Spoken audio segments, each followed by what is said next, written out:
Hello friends, आज मैं काचकলৰ कोफ्ता बनाब ओलाइছোঁ। इते प्रथमते काचकलखिनि मैं सिजाई ललो, बाकলি एरालो, एराई पेলাই इते हालधि निमख हारा এইখিনি দি পেলাই মই এটা সানিম বা ময়দা বা কৰ্ণফ্লোৰ যিকোনো এটা দি পেলাই টান নিচিনা কৰি পেলাই এতিয়া এইখিনি বিলাহী মই কাটি ললো, পিয়াজ কাটি ললো, আদা নহৰু জলকীয়া আৰু অকমান কাজু এইখিনি এটা তেলত অকমান ভাজি পেলাই মই অলপমান এটা ধুনীয়া মিহি পেষ্ট বনাম।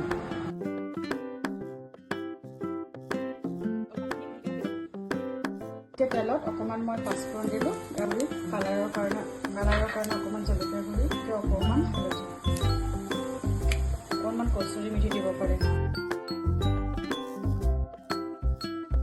আমাৰ কোফটা অলমোষ্ট ৰেডি হৈ গৈছে আৰু আপুনি যদি মোৰ ৰেচিপিটো চাই ভাল পালে তেন্তে লাইক কৰিব, শ্বেয়াৰ কৰিব। মই এতিয়া কোফটাটো ধুনীয়াকৈ অকমান সজাই দিম।